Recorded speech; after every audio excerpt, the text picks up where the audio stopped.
Olá, pessoal. Eu sou Cláudio Macieira, presidente da Inset Max. Estou aqui em nome de todo o nosso time para compartilhar com vocês, com muito orgulho e satisfação, sobre uma pesquisa realizada pela TecPet e ouviu profissionais do controle de pragas de todo o Brasil. O estudo revelou que a Insetmax está entre as duas marcas de inseticidas mais lembradas do Brasil. Prova que qualidade e inovação andam lado a lado em todas as soluções que apresentamos ao mercado. Com um laboratório próprio de desenvolvimento, seguimos investindo em tecnologia e inovação, garantindo assim produtos mais modernos para o controle e proteção de todos os ambientes.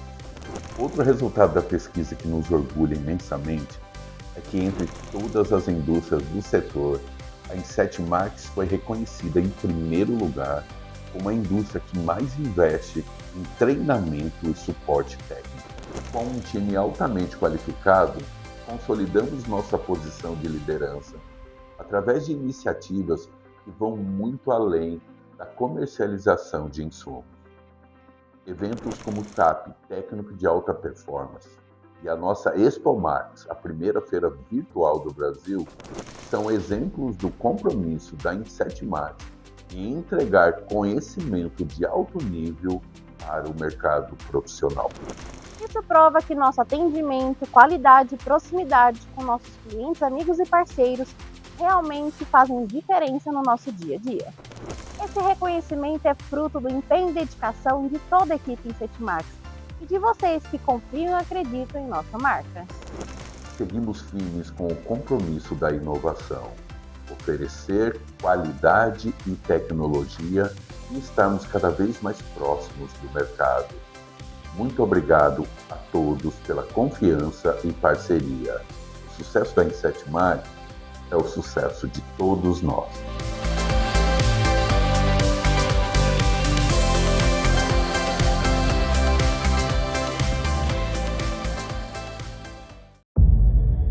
Chegou o Screen.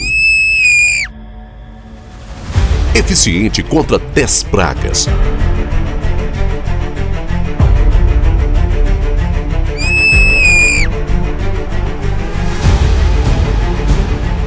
É composto por 4 moléculas diferentes que atuam em todo o ciclo de vida da praga, além de agirem diretamente no sistema hormonal e sistema nervoso central. De ótimo custo-benefício e baixo valor de desembolso, o produto possui alto residual e é excelente para locais com altas infestações, já que seu efeito de transferência faz com que as pragas se contaminem e levem o produto até suas colônias. Além disso, é extremamente eficaz em manejos de tolerância e resistência química, resultando na alta fixação do produto em diversas superfícies e no maior efeito de letalidade sobre as pragas. Scream, o último grito das pragas.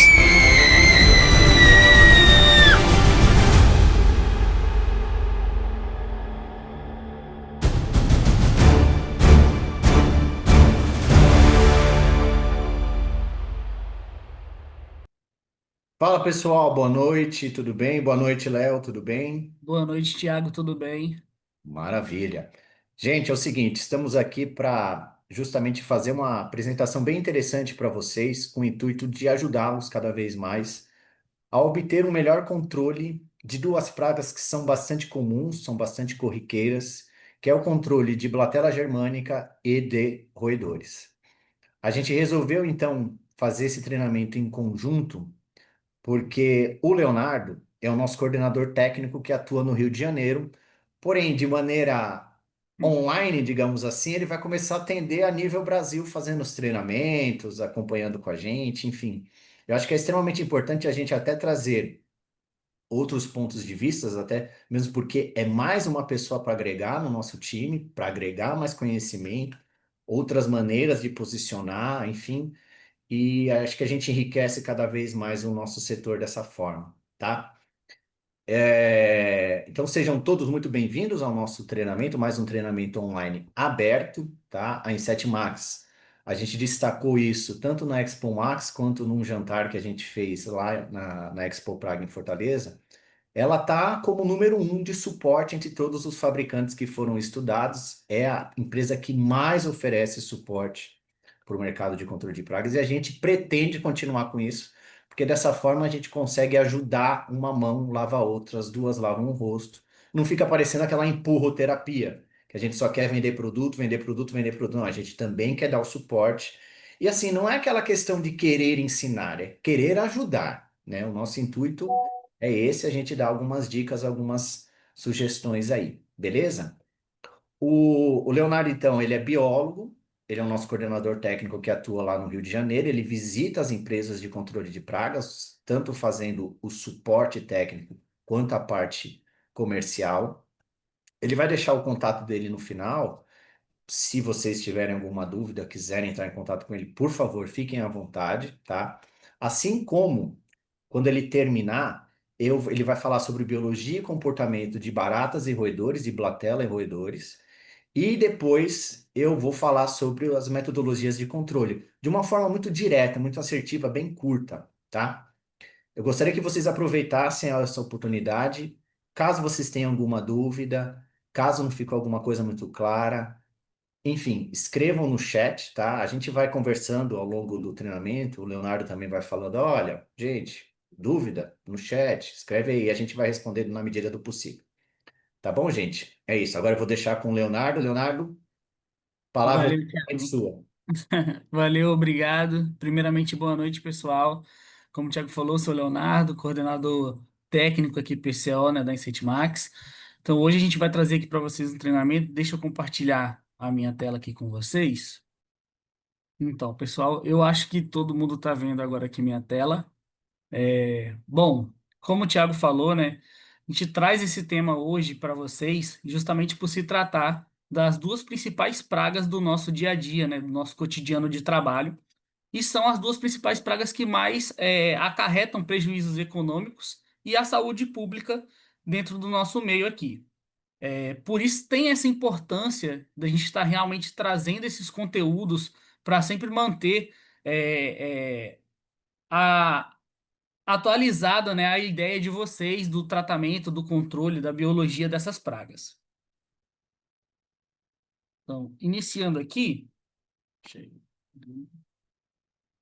iniciando aqui, vamos falar um pouco sobre a biologia da blatela, né? Bom, são insetos pequenos, né? Características ovais ali, possuem o corpo ovalado ali.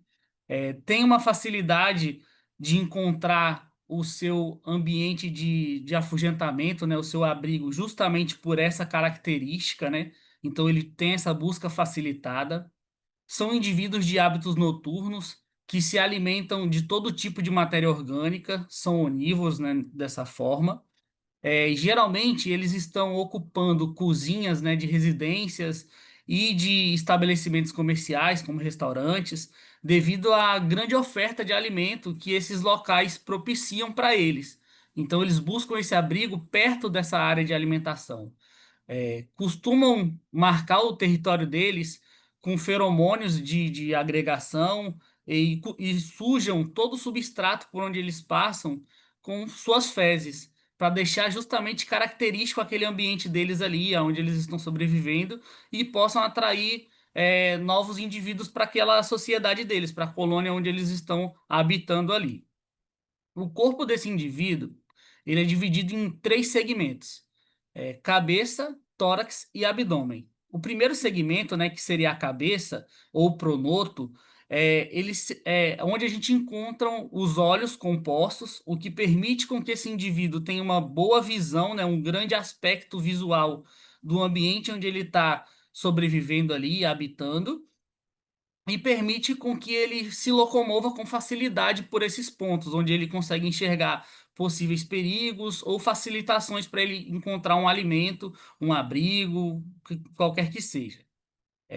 Possuem também na cabeça um par de antenas que servem como uma função sensorial para identificar justamente essas mudanças ambientais ali, seja uma oferta de alimento, seja uma presença de algum perigo, alguma modificação no ambiente que foi feita recentemente. Então, todas essas funções ali de antenas e olhos facilitam a manutenção da vida desses indivíduos. Além disso, ele também possui um aparelho bucal mastigador que propicia para esse ser a capacidade de mastigar, roer, triturar os alimentos, né? O que faz com que ele consiga se alimentar de todo tipo de substrato.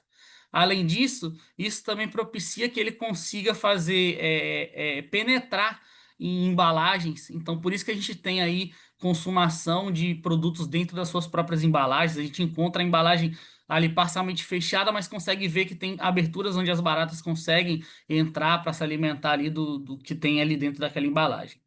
O segundo segmento desse indivíduo, pessoal, é justamente a parte torácica, que é onde estão localizados alguns espiráculos respiratórios e os três pares de patas, né, os três pares de apêndices articulados, ou motores, enfim.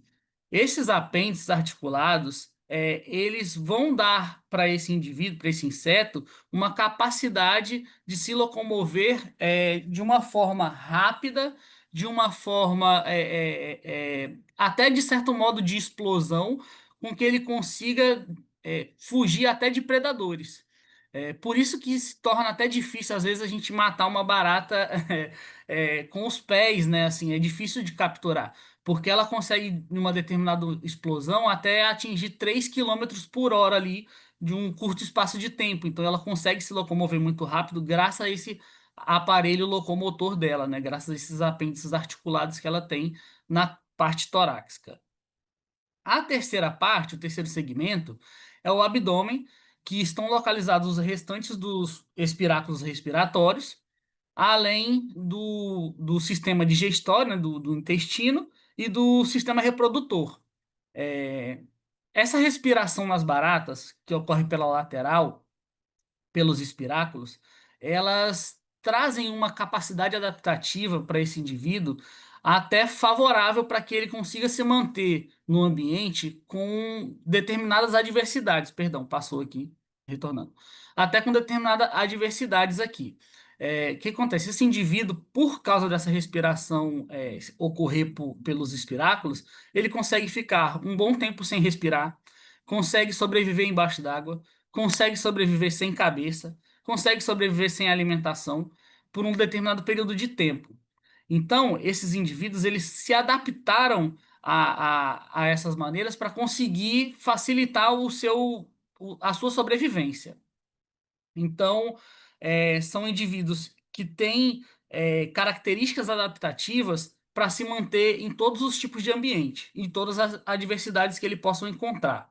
Então, em resumo, como eu estou colocando aqui para vocês, as baratas, né, as blatelas germânicas, elas têm essa capacidade de adaptação altamente potencial, têm uma alta capacidade reprodutiva também, o que favorece a manutenção desses indivíduos, né? Características essas que esses indivíduos possuem tanto para a segurabilidade das suas futuras gerações, com a possibilidade deles guardarem, né, suas zootecas, transportarem as zootecas até poucos momentos antes das suas eclosões.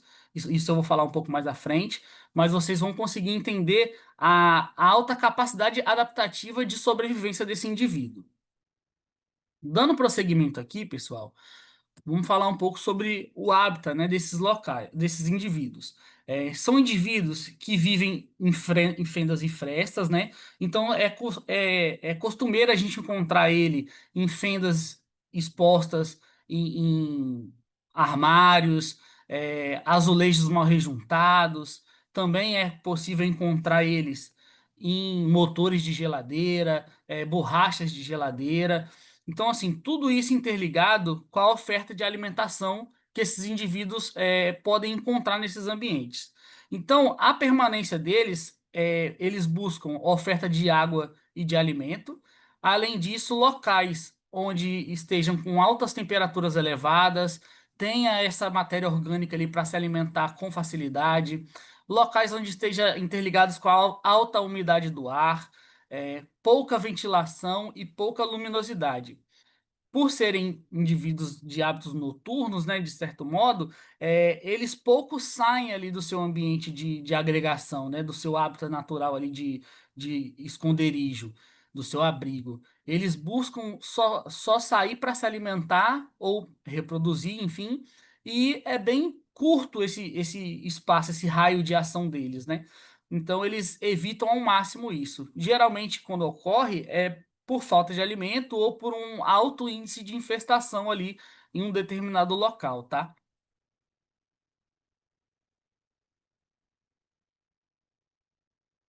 Falando mais um pouco agora sobre a biologia deles, né? Os adultos, ele tem essa coloração amarelada, mais amarronzada, tá? Destacam-se no seu pronoto duas faixas longitudinais pretas, que dá para fazer uma diferenciação entre a fêmea e o macho nesse momento também, tá? O pronoto do macho, ele é mais, ou o pronoto, não, perdão, as faixas longitudinais do macho, ela é mais afinalada e um pouco mais clara do que a da fêmea. A fêmea já é bem mais escura, bem mais grossa também. Além das diferenciações corporais que ocorrem entre o macho e a fêmea nessa espécie ela é maior, mais robusta do que o macho. Mas são características que a gente consegue discriminar, né? Distinguir entre uns e outros. As fêmeas, elas costumam sobreviver mais tempo do que os machos, ali geralmente 6 meses, e os machos costumam viver questão de 4 meses a menos ali entre um e outro. É, e costumam viver 75% ou mais da sua vida justamente nas frestas, né? Como eu havia falado, eles procuram diminuir esse raio de ação deles, ficar saindo o tempo todo, se expondo. Então, eles preferem se manter nesses ambientes por mais segurança. Então, são insetos que têm esses hábitos gregários, né? Vivem em conjunto, sempre tentam atrair novos indivíduos para esse conjunto ali que vivem num determinado local por feromônios de agregação, né? Então facilita isso. É aquele cheiro característico que a gente sente ali de baratas, né? Geralmente, um ciclo completo de vida desse indivíduo dura aí, em média 70 dias, que vai desde a sua fase de incubação de ovos até a fase de ninfas e adultos, né? Então é mais ou menos 60, 70 dias ali. Esses indivíduos, eles conseguem fazer a postura de 30 a 40 ovos por ooteca, e as ootecas são justamente as camadas protetoras desses ovos que vão protegê-los durante todo o período de incubação. A incubação geralmente ocorre ali por volta de 15 a 17 dias. Dentro desse período, a fêmea, né, a barata, leva a ooteca com ela e em torno ali de 1 a 2 dias antes da eclosão, ali pré-eclosão, ela libera essa ooteca num ambiente que seja favorável para a manutenção de vida das ninfas. Ela escolhe um local onde não tenha tanto perigo, onde tenha mais oferta de alimento, oferta de água ali para essas ninfas nascerem com segurança. Pós-nascimento das ninfas, né, nós temos ali um período de cerca de 38 a 40 dias de desenvolvimento ali para os machos e de 40 a 60 dias para as fêmeas. Elas fazem algumas mudanças, né, geralmente entre 6 a 7 mudanças nesse processo de desenvolvimento, desde a fase do ovo até a fase adulta, onde ela atinge a maturidade sexual e onde ela consegue fazer, é, dar início a novas procriações, né, a novas gerações desses indivíduos. É, esses indivíduos têm uma alta capacidade reprodutiva, como eu falei para vocês, porque são curtas esses períodos de reprodução. Então, a alta produtividade, o alto índice de ninfas que nascem, a possibilidade de geração de uma nova colônia é muito rápida. Então, eles estão sempre se desenvolvendo. Então, é por isso que é comum a gente ter problemas com altas infestações de blatela, justamente por ser encontrado em locais mais complicados de você trabalhar, são por serem restaurantes, por serem cozinhas, são mais sensíveis. Então a gente tem que tomar cuidado com a maneira que a gente vai estar tratando esses indivíduos, né? Para a gente não causar nenhum problema para os nossos clientes, nas residências onde a gente trabalha, nos restaurantes. Então, tudo isso são fatores que vocês precisam estar sempre verificando antes de fazer uma aplicação para ter todo o cuidado, tá? Aqui eu demonstro aqui para vocês um pouco sobre o ciclo, né? Aqui com uma imagem para que seja mais fácil de visualizar a explicação. Aqui nós temos o período de incubação do ovo aqui, como eu havia falado, de 7 a 15 dias. Após essa eclosão, as ninfas vão passar por alguns estágios de desenvolvimento até chegar à fase adulta, e na fase adulta a gente consegue ali ter um novo ciclo de reprodução. Um ciclo esse que dura em média ali para chegar à fase adulta de 40 a 60 dias, totalizando aqui aqueles 70 dias, 65 dias que eu havia comentado para vocês, tá? É, Aqui a gente demonstra já algumas diferenciações entre elas, né? Mostrando aqui a oteca, que é bem mais comprida do que a largura, né? Da sua espessura aqui. A fêmea e o macho se diferenciando aqui pelo tamanho da fêmea, que é maior que o macho, e justamente o pronoto aqui, ó, a gente consegue ver a lista longitudinal aqui até o fim do corpo dela, sendo que a fêmea ela é maior do que o macho aqui, essa lista, tá vendo? Ela é mais escura e mais larga também. As ninfas, elas têm alguns, demonstro aqui para vocês alguns estágios aqui dela, desde os estágios iniciais até já quase chegando à fase adulta ali de maturidade sexual atingida. Então, são fatores importantes aí para a gente identificar também a espécie que a gente está trabalhando, qual é a fase que a gente está combatendo ali, para a gente entender como está o índice de infestação, para justamente quebrar esse ciclo ali. E bom, pessoal, por que que essas baratas aparecem? Diferente de algumas outras espécies de baratas, a gente costuma ter um acesso passivo nesse caso. Primeiro, elas aparecem porque elas precisam de abrigo, água, oferta de alimento e um acesso. De certa forma, a gente precisa ter um controle monitorado em cima disso aqui, para que seja evitada a permanência desses indivíduos no local. Por que que eu falo que ela atinge os locais, que ela entra na residência ou nos estabelecimentos de forma passiva? Porque diferente de uma periplaneta, por exemplo, que vem pelo esgoto, a Blatella germânica, ela não tem essa capacidade, não é o ambiente natural de vida dela. Então, o que que acontece? Geralmente a gente recebe por encomendas que a gente recebe, por caixas que a gente compra em feira, até dependendo da situação, produtos de mercado também. Ou a gente recebe um indivíduo já formado, adulto, que vai dar origem a outros, ou às vezes até algumas fêmeas já carregando a ooteca, ou simplesmente a gente recebe dentro das caixas, perdão, a ooteca, propriamente dita, já com ovos ali próximo de nascerem as ninfas e dar início ali a um novo ciclo dentro da sua residência, do seu estabelecimento comercial. Então são dessas formas que a gente recebe.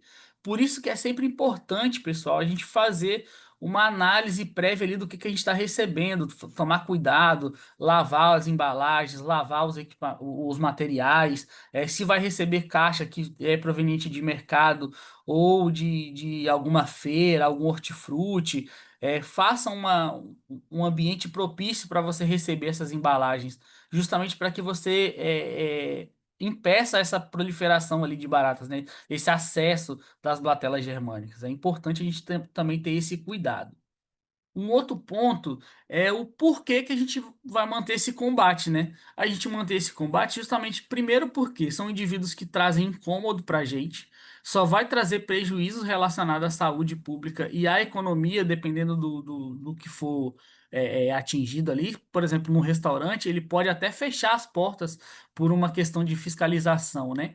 É, e, de certo modo, a parte boa, né, interessante da barata pra gente, as baratas silvestres elas conseguem fazer. Não é uma coisa que a Blatella germânica vai fazer uma diferenciação com relação a ser uma presa para algum predador específico, para manter um equilíbrio ecológico, ou para fazer a consumação da matéria orgânica. Não chega a ser esse o caso para a Blatella germânica, entendeu? As que vivem já na natureza, né? Elas são mais propícias para isso. Não estão causando nenhum mal para a gente, e estão lá fazendo o papel ecológico delas. Então, por isso que a gente precisa combater, por isso que a gente faz esse combate, por isso que a gente entra com essas medidas preventivas, medidas corretivas, para que a gente acabe com esses problemas que realmente são problemas para a nossa saúde e para a nossa economia, né, dependendo das situações. Aqui eu estou enaltecendo para vocês algumas doenças que esses indivíduos conseguem transmitir para nós. Claro que existem muito mais doenças aí, mais de 30 doenças capazes de serem transmitidas ali pela barata, né? Mas nós temos aqui algumas principais, como a hepatite, a febre tifoide, diarreia, poderiam ter dermatites, asmas, bronquites. Tudo isso são meios de contaminação que a barata transmite, né? São patógenos transmitidos por baratas. Ela tem essa alta capacidade de fazer a proliferação desses genes, né? De levar essas bactérias para os locais. Então, os indivíduos patógenos. Então, é importante a gente manter esse controle delas.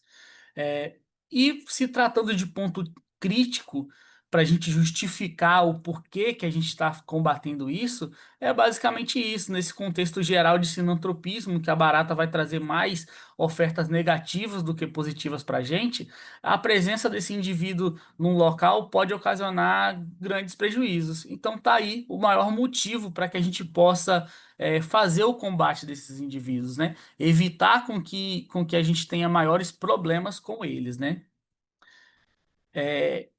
E importantíssimo, como eu havia falado, para a gente fazer uma inspeção prévia do local. A inspeção prévia, ela precisa ser uma ação obrigatória de todos nós, como controladores de pragas, a gente precisa estar fazendo essa inspeção, justamente para evitar o recebimento de mercadorias contaminadas, verificar os locais onde a gente vai tratar, verificar os índices de infestação, verificar qual o tipo de praga que a gente realmente está trabalhando. Então a gente precisa estar sempre avaliando esses graus de infestação, grau de periculosidade, como é que está o ambiente. O ambiente foi preparado para que a gente pudesse fazer essa aplicação. A pessoa que vai receber, ou o estabelecimento que vai receber a gente, está preparado para receber a gente naquele momento. Muitas das vezes a gente recebe solicitações para atender. O cliente está em atividade, está em alta produção numa cozinha, numa fábrica, então a gente não tem como fazer muita coisa, não pode aplicar.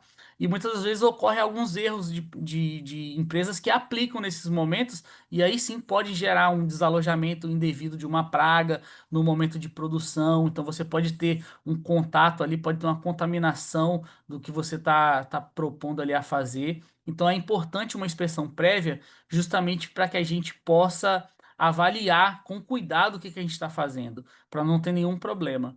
Então, quando a gente fala sobre essa biologia das baratas, né, da Blatella germânica, a gente traz possibilidades de se entender como é que a gente vai fazer esse controle. Se a gente sabe agora que a Blatella germânica ela está vivendo em hábitos, tem hábitos noturnos, gregários, vive em fendas e frestas, para que eu vou pulverizar um rodapé inteiro? Entendeu? Então, assim, vamos procurar os pontos focais, os locais de interação, vamos procurar maneiras de quebrar esse ciclo reprodutivo dessa praga, justamente para que a gente consiga evitar problemas, entendeu? Evitar contaminações desnecessárias de um determinado local. Então, pessoal, basicamente sobre Blatella germânica era isso que eu queria falar um pouco para vocês. É, tem alguma dúvida, pessoal? Se tiverem dúvidas, mandem lá no chat lá. Tiago, quer fazer algum apontamento? Quer falar alguma coisa? Não, eu só abri a câmera e o microfone justamente para falar se o pessoal tinha alguma dúvida. Gente, aproveitem a oportunidade. O Leonardo ele deixou muito claro a situação da biologia e do comportamento da Blatella, destacando principalmente os pontos ideais, aplicação localizada para fazer o tratamento dessa praga. Eu acho que o material está muito bem didático, está muito bem ilustrativo, tá muito assertivo, mas qualquer coisa, como o Léo mesmo disse, coloquem suas dúvidas aqui, participem aí, interajam conosco, beleza? Tá ótimo, Léo. Obrigado. Era só para falar isso Não, mesmo. sem problemas. Valeu, obrigado. Bom, pessoal, então, dando continuidade aqui ao nosso treinamento, né, vamos falar sobre os roedores, né? Mais especificamente os roedores sinantrópicos comensais, né? Aqueles que vivem no nosso cotidiano, vivem no nosso ambiente, justamente pela facilitação de oferta de alimentos que a gente traz para eles. Então, hoje a gente traz esse assunto justamente para a gente tratar sobre isso.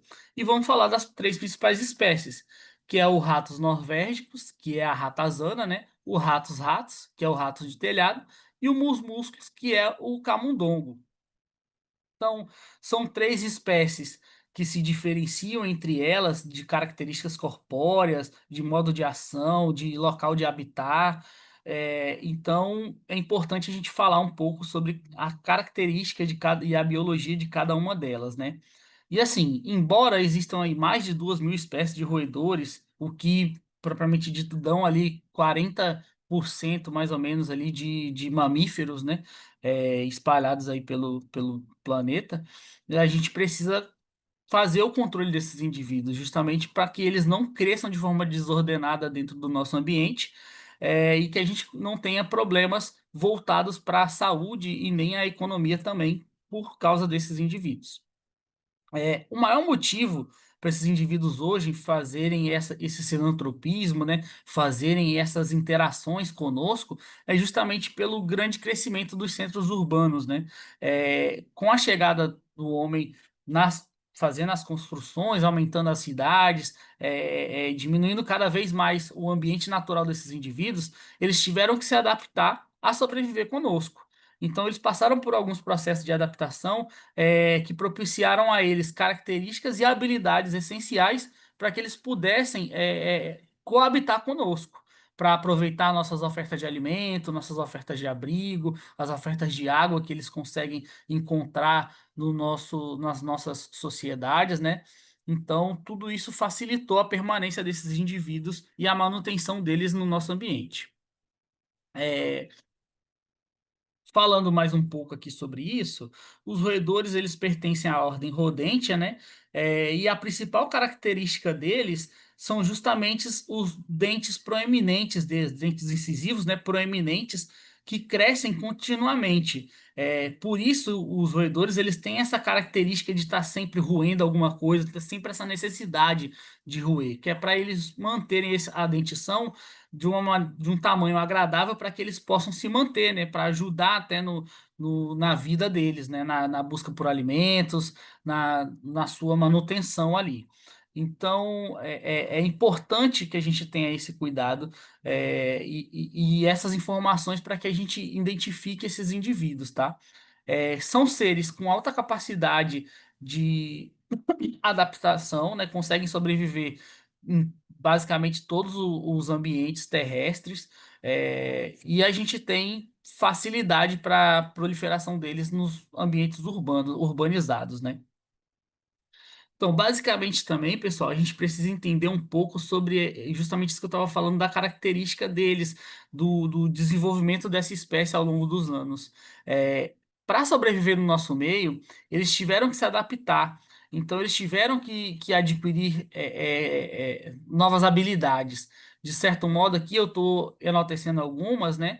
Como escaladas ali, em tubulações, equilíbrios em fios, escalando por fios. Eles conseguem se pendurar, né, entre uma parede e um cano para que ele consiga escalar um muro, escalar uma parede, adentrar numa residência, buscar um alimento. Então, são características que eles foram desenvolvendo, né? Obviamente, já existia na natureza a possibilidade desses indivíduos escalarem, porém eles adaptaram essas escaladas às nossas construções, né? Então, alguns ratos conseguiram habilidades de natação mais especializadas, com membranas interdigitais, como eu vou falar à frente. Outros têm a capacidade de escalada com mais segurança devido às palmas das patas terem mais calosidades que facilitam na aderência dele no substrato ali para que ele possa fazer esse processo de escalada. Então é importante a gente enaltecer também um pouco sobre a adaptação dessa espécie, né? As características que ele precisou se modificar para sobreviver no nosso meio. Bom, um casal de roedores hoje, ali próprio falando assim um pouco por alto, né? A gente tem uma consumação ali de 14 quilos de comida e a geração de pelo menos uns 5 litros ali, 5 litros e meio de urina com 25 mil síbalas de fezes. Ou seja, a capacidade que esse indivíduo tem de contaminar um local é muito alta. Só por aí a gente já consegue ver que é um indivíduo que precisa mesmo se alimentar com voracidade, precisa estar sempre buscando oferta de alimentos. Então, a gente tem essa diferenciação já deles. Então, a alta capacidade deles de manterem o ambiente em prejuízo é muito alta. Além disso, um casal, né, de ratos, eles conseguem, ao longo da sua vida ali, ao longo de um ano, fazer com que as suas gerações se proliferem ainda mais, obviamente, e pode chegar até 5 mil crias. Um único casal de ratos pode trazer 5 mil indivíduos, né? Sendo gerações que nasceram posterior às suas gerações, seus filhos, os netos, propriamente falando assim dessa forma, né? A gente consegue identificar que um casal consegue gerar isso tudo. E justamente porque eles têm uma facilidade nessa reprodução, eles conseguem com tranquilidade fazer pelo menos aí 10 gestações no ano, e cada gestação dá em média ali, dependendo da espécie, de 6 a 12 filhotes por ninhada. Então ele tem um alto poder de reprodução. Além das reproduções ocorrerem com muita voracidade, elas têm, o rato tem a capacidade de procriar mesmo logo depois de ter dado já a origem a uma ninhada. Então, a ratazana, o rato fêmea, enfim, a fêmea do rato, ela consegue entrar na gestação, voltar a ter um período gestacional logo após o parto, poucas horas depois, ou um dia logo após. Então é muito rápido essa proliferação do roedor. Isso dificulta um pouco o controle, dificulta um pouco essas tratativas que a gente precisa tomar. O Thiago vai falar mais à frente um pouco sobre controle, né? Então eu tenho certeza que ele vai enaltecer melhor até essas partes. Mas, enfim, hoje a gente tem também alguns estudos que mostram que a população de ratos aqui no Brasil, né? A gente tem aí uma média de 5 ratos por habitantes, porém nos grandes centros urbanos a gente tem aí uma média de 10 a 15 ratos por habitantes, o que demonstra que cada vez mais esse indivíduo se reproduz com voracidade e aumenta ainda mais a sua população ali, né? E aí, pessoal, já direcionando propriamente dito aqui para a primeira espécie, né, de roedor que a gente vai falar, que é o ratos norvégicos, né, que é a ratazana, o rato de esgoto, a gente precisa entender um pouco sobre a biologia desses indivíduos, né? E aí eu tenho aqui para vocês justamente essas informações de que a ratazana, né, por ela ser comumente encontrada em tocas, perto de lixeiras, perto de lixões ou de riachos ali onde tem acúmulo de resíduos ali, de ofertas de alimento, né, de lixo, enfim. A gente tem uma coloração específica para esse indivíduo. Essa coloração mais acastanhada, acinzentada ali, um castanho bem mais amarelado. Então, são características dessa espécie. A ratazana, né, além disso, ela possui ali cerca de 25 centímetros de comprimento e o rabo dela, diferente de outras espécies, ela é bem parecido com o tamanho do seu corpo. E o corpo já do tamanho entre corpo e cabeça dá o mesmo tamanho da sua cauda. Então é uma característica dessa espécie. Além disso, ela possui uma cabeça mais robusta também, né? Com orelhas maiores e as patas mais afinaladas ali, são patas menores, né, do que algumas outras espécies de roedores. Além disso, entre as suas patas, existem membranas interdigitais que são utilizadas no auxílio do nado, tá? A ratazana é um indivíduo que ela consegue prender a respiração por um bastante tempo, consegue nadar com velocidade, consegue mergulhar em profundidades de até ali 800 metros, dependendo da situação, tá? Então são indivíduos que eles se adaptaram bastante a isso. Um macho de ratazana hoje, ele é maior do que a fêmea, ele consegue pesar ali em média de 350 gramas, a fêmea já pesa ali 250, é um pouco menor do que ele, e dependendo do local onde ele está sobrevivendo, né, com oferta de alimento em alta e baixa, né, ali uma escassez ali do predador natural desse indivíduo, ele pode chegar até a 1 quilo, dependendo do local onde ele está habitando, né? Então, geralmente eles vivem em colônias, né? Onde tem um macho alfa e alguns machos que são mais suscetíveis ali aos comandos do alfa, onde eles vão forragear por mais tempo, vão buscar mais alimentos, e o alfa tem mais aquela função de proteger ali as fêmeas e se reproduzir. É, constroem esses abrigos, né? Eles costumam sobreviver em tocas que eles mesmos constroem. As tocas, perdão. As tocas elas são geralmente complexas, né? Para que tenha facilidade deles se locomoverem e dificuldade para um possível predador que adentre ali naquelas tocas. Então são mecanismos ali, sistemas complexos mesmo de locomoção ali, de abrigo que eles mesmos fazem. Então tem essa capacidade de cavar muito bem desenvolvida nesse indivíduo, tem essa capacidade do nado também muito bem desenvolvida. Aqui eu mostro para vocês um pouco sobre essas membranas, ó, interdigitais que tem aqui na pata dele, tá? Facilitando justamente esse processo de nado aí, como eu havia falado. É, e basicamente, né, elas vivem nessas galerias de esgoto ou em tocas que elas mesmas fazem, né, com essa teor de complexibilidade, né, que eu estava falando para vocês. São maneiras com que eles encontraram de se manter com facilidade e com segurança no nosso ambiente. O raio de forrageamento desses indivíduos geralmente ele é em torno de 50 metros. E eles preferem se manter mais seguros e fazerem a movimentação deles à noite, né? Tem hábitos noturnos.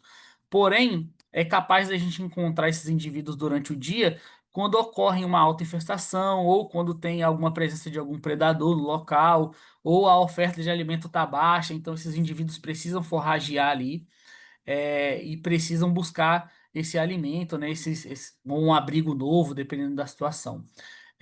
Embora esses indivíduos forrageiem por 50 metros ali da sua toca, eles são considerados neofóbicos, né? Eles têm esse medo do novo, medo de saber, de descobrir novidades. Então, eles sempre buscam locais de abrigo próximo de onde ele vai encontrar oferta para sua manutenção ali, oferta de água, oferta de alimento, e eles buscam justamente isso, essa segurança que eles têm de ficarem ali no ambiente. Quando eles saem para forragear, eles vão buscar alimento e água no mesmo local quase que sempre. Só mudam mesmo quando tem alguma dificuldade ou a escassez de algum alimento, e aí eles começam a mudar os campos de forrageamento. É o- Outra característica essa que até torna um pouco mais difícil do controle, né? A facilidade para a gente que tem aí no nosso dia a dia é os pontos de monitoramento, né? Que vai ser falado mais à frente. Bom, a ratazana, né, os ratos norvégicos, é uma espécie que tem um cio ali entre 8 vezes no ano. O cio que dura ali uma gestação de 24 dias e dá origem a 8 a 12 crias, né? Logo após a gestação, a fêmea ela já consegue ali algumas horas depois fazer novamente o processo reprodutivo.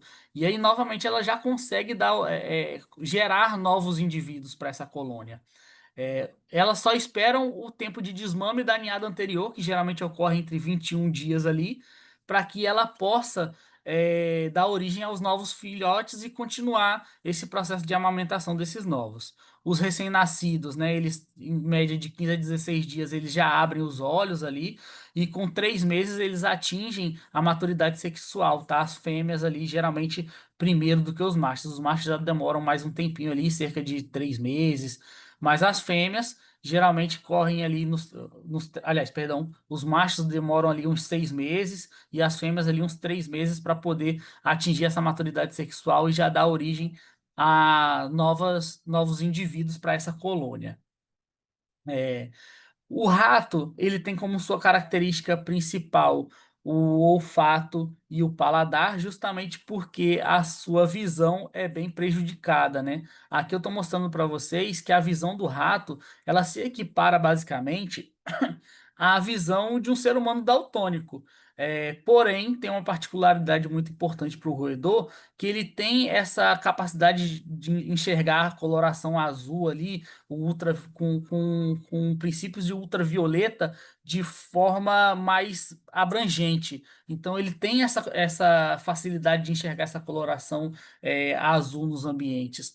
É, já as outras, mas como, perdão, como eles têm essa habilidade visual mais acometida ali, já o olfato e o paladar já é mais, e a audição já são mais bem desenvolvidos nesses indivíduos. Eles conseguem detectar movimentações de predadores, movimentações de modificações de ambientes ali também com maiores facilidades.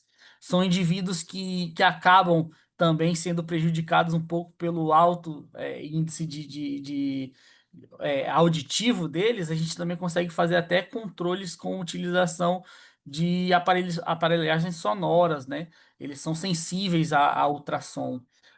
Então a gente tem essas possibilidades também aí com esses indivíduos.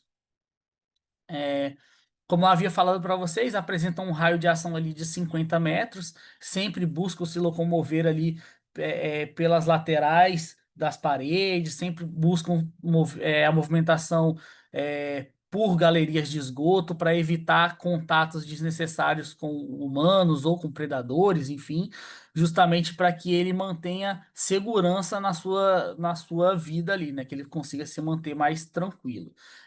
Se alimentam basicamente de grãos, né? E tem preferência também por alimentos à base proteicas ali, como queijos, salames e outros ali.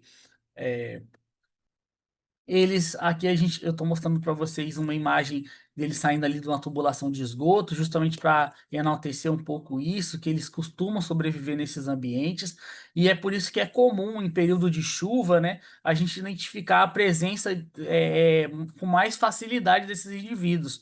Quando o bueiro nos grandes centros urbanos inunda ali, fica cheio, começa a transbordar, os ratos começam a sair pelos bueiros, aproveitando as oportunidades ali para forragear em ambientes até mais seguros para ele nesses momentos. Então, são maneiras de localizar esses indivíduos, bueiros, esgotos, bocas de lobo, caixa de esgoto, tocas que você consegue identificar esses pontos típicos, né? Que é ali próximo de riachos com presença de matéria orgânica, ou próximo de lixões, próximo de lixeiras. É muito comum em áreas de condomínio que tem lixo exposto, né, que geralmente bota num canto mais recluso ali do condomínio, ter a presença de tocas nesses locais. É importante a gente fazer essa vistoria, essa análise prévia ali desses locais também, para evitar pontos ali que eles consigam se proliferar e aumentar ali essas tocas, esses ninhos dele.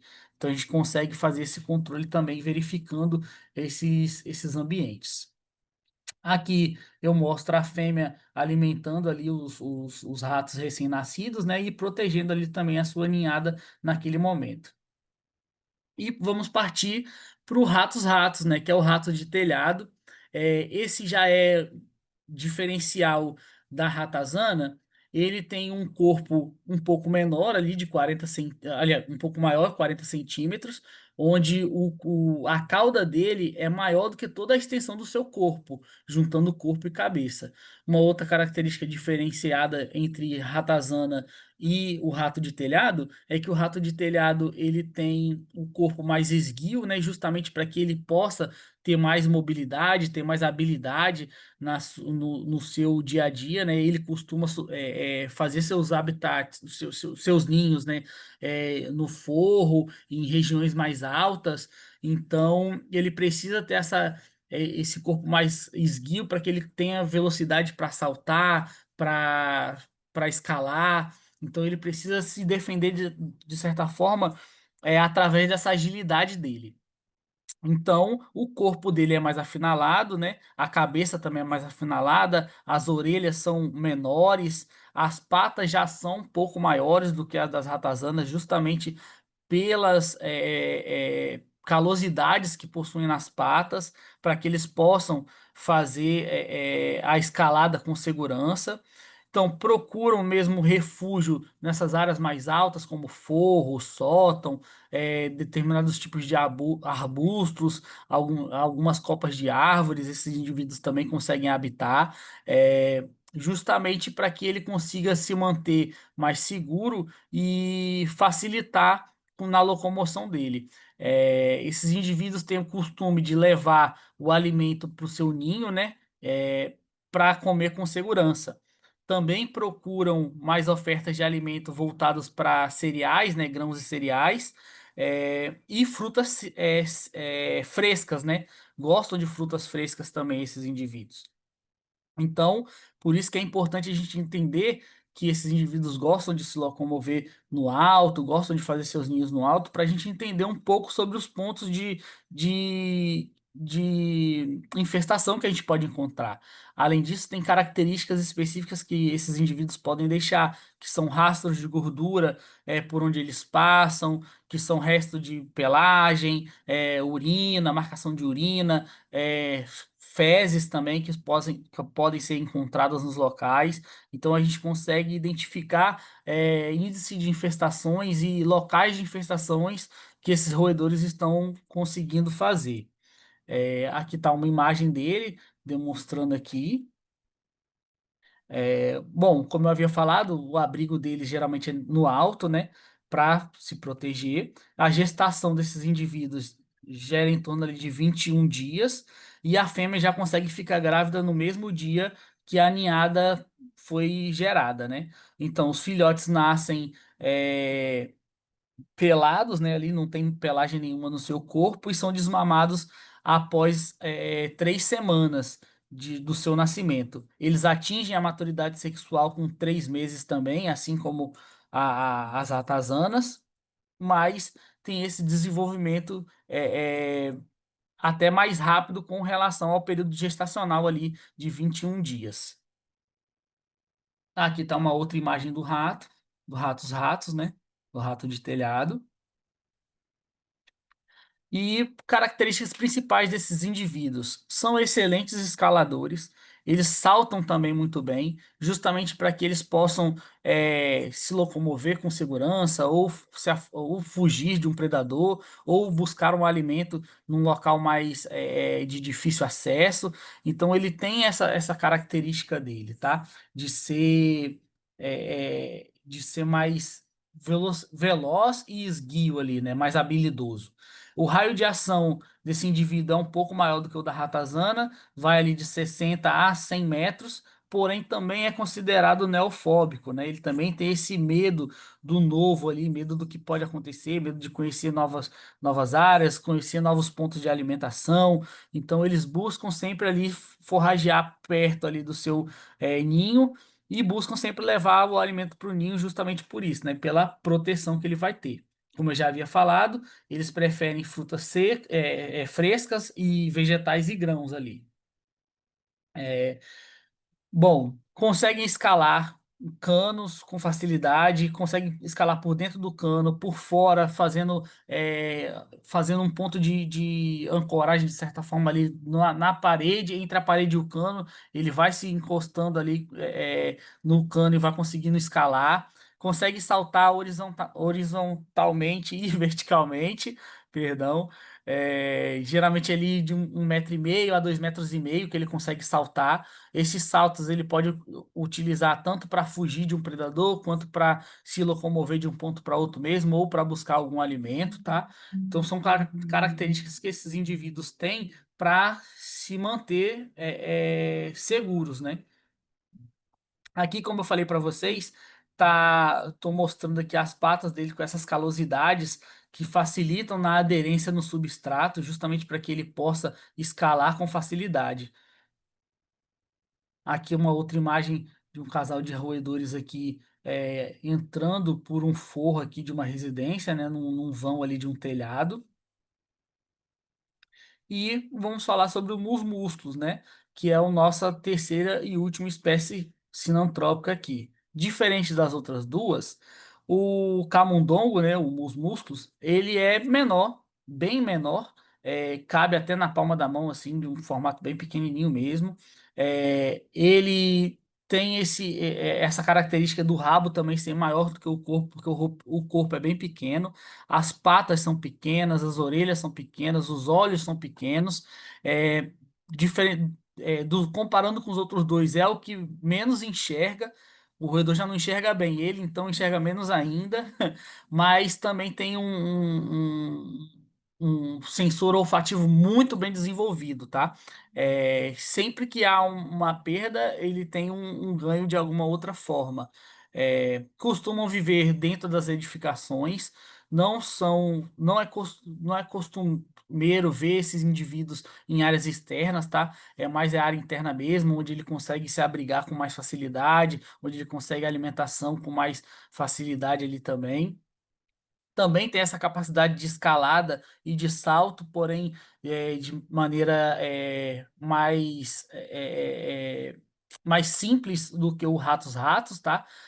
Mas ele consegue fazer isso. Geralmente nas residências, eles habitam fogões, né? Eles gostam de ficar na lã do fogão ali, gostam de ficar dentro de armários, dentro de caixas de papelão, dependendo do que você guarda na sua residência, pode guardar algumas coisas em caixas de papelão. Esses indivíduos costumam sobreviver e se manter abrigados ali. Também costumam viver em buracos em parede, tudo que locais onde eles conseguem acessar com facilidade. Aqui eu estou mostrando para vocês um rato, uns músculos, né, um camundongo bem pequenininho, como eu havia falado, cabe na palma da mão. Dá para verificar aqui a característica, o corpo bem pequeno, o rabo é bem maior, as patas menores, os olhos menores, as orelhas menores, todas as características desse indivíduo, tá? Por ele ser desse tamanho, ele até dificulta um pouco na sua visualização, tá? É até difícil. Às vezes a gente convive com esse indivíduo por muito tempo e a gente nem sabe. Só vai se dar conta realmente quando, por um acaso, a gente cruza com ele no momento de alimentação. Ou também encontra fezes, né? Enfim, vestígios desse indivíduo. Bom, costuma viver em torno ali de um ano, tá? Eu não falei sobre isso, mas as ratazanas ela tem em média ali vida de 2 anos e o ratos tem ali em média de 1 ano e meio. Já o camundongo ele tem 1 ano ali de vida estimada, né? E com 60 dias de vida ele já atinge essa maturidade sexual, ele já consegue fazer essa reprodução e já consegue se desenvolver. É, Aparenta, tem hábitos noturnos, assim como os outros roedores também. é, Gostam mais de grãos e cereais, eles buscam por esse tipo de alimento. Tem o olfato bastante desenvolvido, como eu estava falando ali para vocês há pouco. Porém, eles consomem até pouca água e pouca alimentação, justamente pelo tamanho dele ser menor, o índice calórico dele acaba sendo menor, ele precisa até menos quantidade de comida do que os outros, mas também não deixa de ser prejudicial ali no dia a dia, né? Então, eles, diferentes também dos demais, ele apresenta uma neofilia, ele gosta do novo, ele gosta de explorar, ele tem essa característica dele de exploração bem desenvolvida. Porém, o raio de ação desse indivíduo ele é menor, justamente por ele ser um indivíduo mais propício ali ao perigo, né, ser menor, Então ele prefere fazer ali um raio de forrageamento ali de 10 metros do seu ninho. Porém, ele gosta de saber o que é novo, ele vê novidade, ele quer explorar. Por isso que é comum a gente capturar com ratoeiras esse indivíduo, porque ele não tem esse medo, ele não tem essa preocupação do que é aquilo ali. Ele quer mesmo é descobrir o que é e se aventurar. Bom, a gestação deles durou em média de 19 dias, né? Eles conseguem fazer essa gestação por 6 vezes no ano, e geralmente a gestação gera 6 filhotes ali por ninhada. O ciclo, né, estral dele, né, o ciclo do cio ali dura entre 4 a 5 dias, e a cada 5 dias ele já consegue fazer entrar novamente nesse período de ovulação ali. A fêmea consegue ovular novamente. É uma característica adaptativa dessa espécie também, com que a fêmea consiga prender esse ciclo, né, esse período de ovulação. Ela consegue entrar em anestro, o que faz com que ela possa segurar esses óvulos até o momento que ela encontre um macho. Isso geralmente ocorre quando tem uma alta infestação de fêmeas, né? Tem muitas fêmeas, tem poucos machos no local, então ela entra nesse estado justamente para que ela possa encontrar um macho para se reproduzir. Então é mais uma característica adaptativa de reprodução que esses indivíduos têm de capacidade. Então é mais uma maneira de mostrar para vocês o quanto que é desenvolvido esses indivíduos. São muito inteligentes, os roedores, de uma forma geral, e todas essas capacidades adaptativas fazem com que esses indivíduos permaneçam por mais tempo nos ambientes, né? Então, tudo isso tem total sentido para sua manutenção. Então, o período gestacional, como eu havia falado ali, é de 19 a 21 dias, né? Exceto para as fêmeas que estão em amamentação, que aí dura um pouquinho mais ali, fica de 6 a 16 dias. Aliás, perdão, um pouquinho menos ali, de 6 a 16 dias, para justamente fazer com que gere novas vidas logo em seguida ali. Bom, os camundongos, diferente dos outros, que pesam ali entre 150 a 350 gramas, o camundongo ele pesa só 1,5 grama. É bem pequeno mesmo, é bem diferente dos demais. Aqui está mais uma imagem dele para mostrar aqui, ó, justamente o tamanho da cauda, que é maior do que o seu corpo por inteiro, tá? E aqui algumas informações que eu trouxe aqui para enaltecer com mais facilidade, que é justamente o raio de ação, gestação, ninhadas por ano, filhotes por ninhada, esse período de desmame, o período para atingir a maturidade sexual e o tempo médio de vida ali.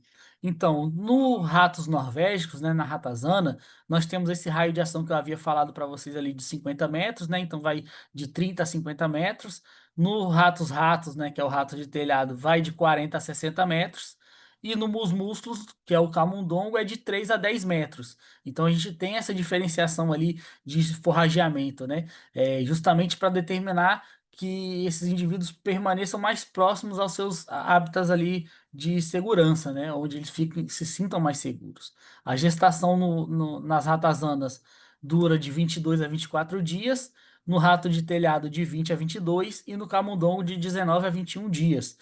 O que determina que o que mostra justamente essa capacidade de reprodução muito rápida entre eles, né? Cada espécie tem a sua particularidade, mas todas elas conseguem se desenvolver e reproduzir muito rápido. Ninhadas, né? O período de ninhada ainda no período de um ano ali. A ratazana pode gerar entre 8 a 12 ninhadas, o rato de telhado de 4 a 8 e o camundongo de 5 a 6.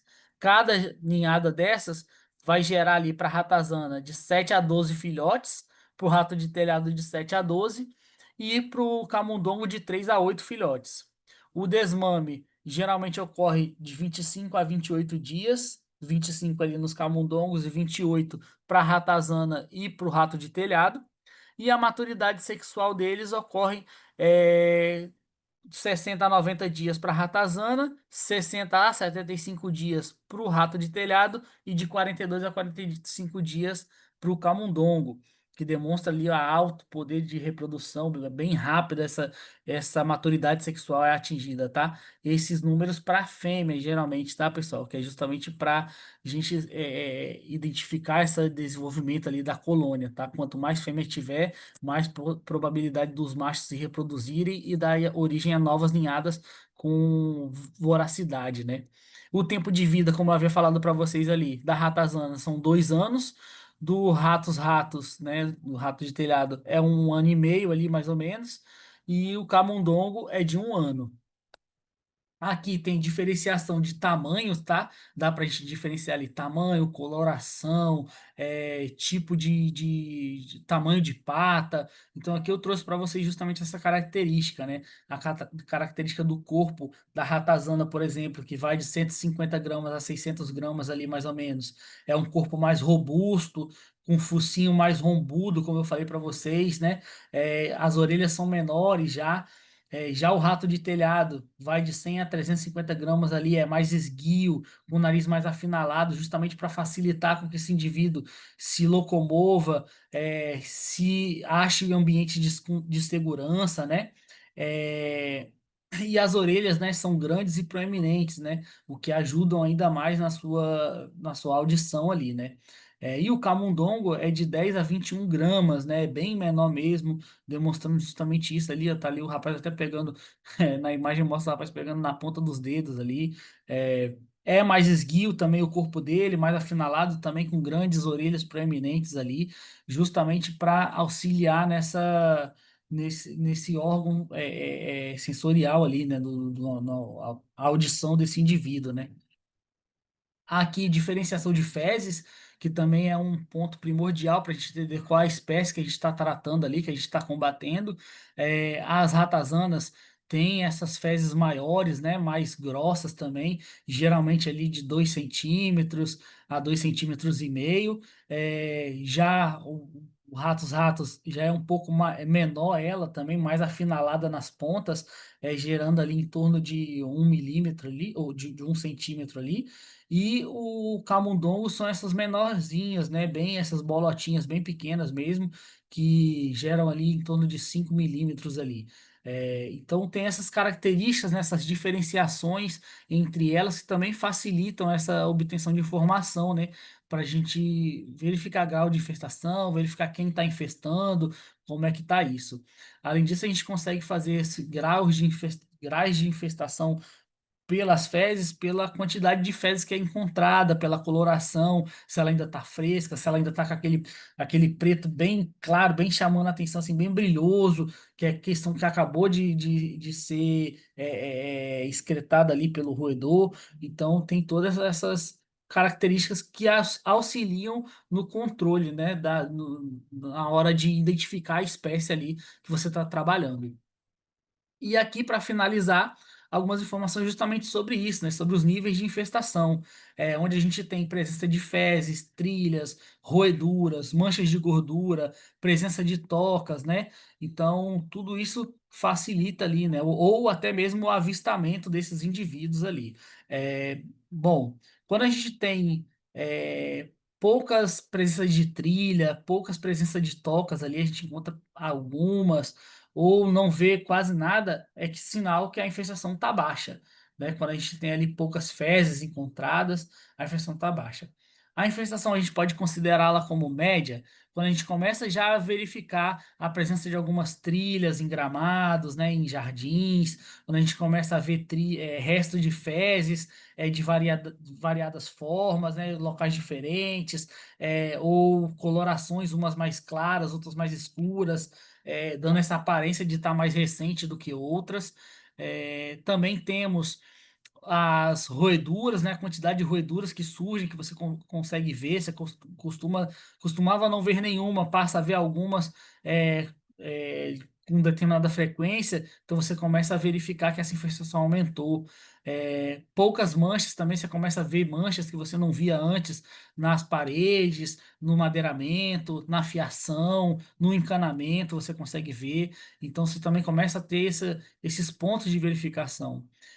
Tocas que antes vocês viam pouco, costumava ver pouco, agora você está vendo mais tocas, mais saídas ali das tocas, né? Então você tem mais pontos de fuga para os roedores, você começa a entender que a infestação está aumentando, né? A presença de alguns indivíduos à noite, você costuma ver, começa a ver esses indivíduos à noite, então você começa a entender que está tendo uma infestação média já no local. E a autoinfestação, você já está bem mais caracterizado, né? Você já consegue ver com mais evidências ali, tocas, fezes mais brilhantes, rastros desses indivíduos, marcas mais proeminentes ali de gordura nas paredes, no substrato por onde ele passa, né? Você costuma ver esses indivíduos até durante o dia, que você já não via antes. Você tem essa facilidade de obter informação sobre esse indivíduo. Então aí você consegue identificar que a infestação está se tornando alta. E que você precisa aumentar o seu controle ali naquele local. Bom, pessoal, então basicamente o que eu tinha para falar para vocês é isso, tá? É, Aqui tá meus dados. O Thiago falou que eu deixaria aqui para vocês.